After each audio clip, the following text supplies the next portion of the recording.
Mr. Palengke, yan si Mar. Mr. Padyak, yan si Mar.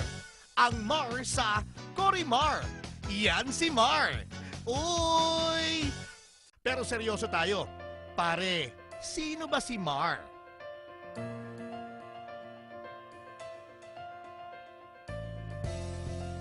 Pinanganak si Mar noong May 13, 1957.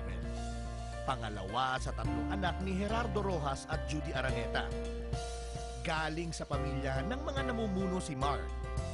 Lolo niya, si Presidente Manuel Rojas. Mas kilala niyo si Presidente Rojas na pinagmula ng pangalang Rojas Boulevard sa Manila Bay.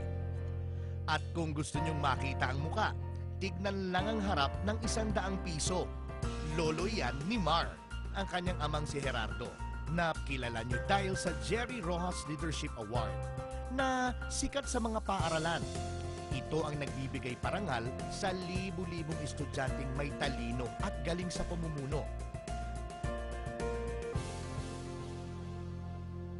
Dahil sa pamilyang ito, bata pa lang ay nasanay na si Mar sa gulo at panganib ng politika. Isa ang mga magulang niya sa mga biktima ng Plaza Miranda bombing noong 1971.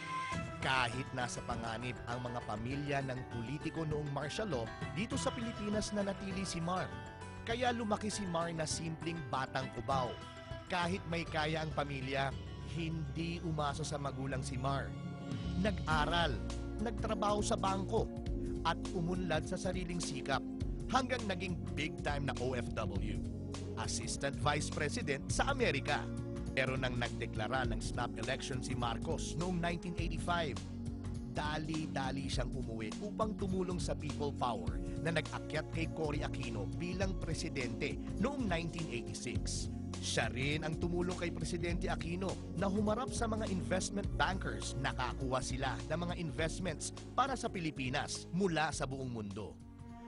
Dumating ang trahedyang nagbago ng takbo ng buhay ng ating batang kubaw. Ang kuya niyan si Jerry, namatay ng liver cancer.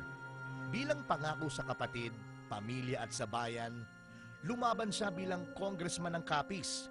Parang sinabi niyang, itabi mo kapatid, ako na. At nagwagi naman bilang congressman si Mar. Mula noon, di na nagpaawat si Mar. Mula congressman, naging sekretary ng Trade and Industry si Mar, kung saan napamahal sa kanya ang sipag at galing ng Pilipino sa palengke. Kaya naging Mr. Palengke siya. Number 1 na senator si Mr. Palengke. Record holder ng pinakamalaking boto ng senator sa buong kasaysayan ng bansa sa Kongreso at Senado. Si Mar Rojas ang ama ng 43 na batas at 46 na resolusyon. Isa sa pinakamasipag na mambabata sa bansa. Dito ni Mar nakitang malayo at mahirap ang laban ng mga pangkaraniwang Pilipino. Ang araw-araw na kayod na kakarampot ang kinikita. Ang araw-araw na padyak na wala namang pinupuntahan. Matagal siyang nanahimik at matagal na nag-isip. Sumangguni si Mar sa nobya niyang si Corina. Kumonsulta sa mga tagapayo. Si Frank Drilon, Jovito Salonga, Benigno Noynoy Aquino at Cory Aquino. Isa lang ang sabi nila, Mar, ikaw na. Hindi po kayo nag-iisa sa inyong pagsisikap. Gagawin ko ang lahat para matapos ang paghihirap natin. Hindi ko po kayo pababayaan. Kaya't si Mar po nakikiusap. Kung maaari, siya na ang papadyak para sa inyo. Sa tulong po ninyo, pinapangako ni Mar, may laban pa tayo at lalaban tayo. Ang mga naipaglaban niya sa Kongreso at Senado, ipagpapatuloy at palalawakin pa. Lalaban tayo para sa murang pagkain, murang gamot, matinong trabaho, maliit na negosyo, proteksyon ng tao, malinis na gobyerno. Sa wakas, isang malinis na gobyerno. Yan ang mga laban natin kasama si Mar Rojas. Si Mar Rojas, Batang Cubao, OFW, Mr. Palengke. Ngayon, lalaban bilang Mr. Padyak.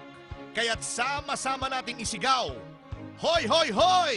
Si Mar na ating mister! Palengke! Palengke! nating mister.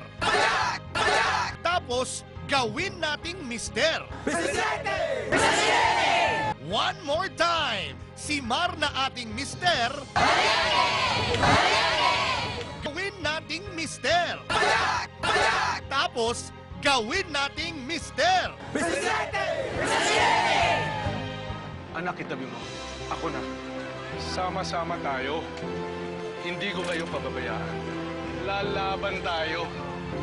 Badyak! Badyak! Badyak!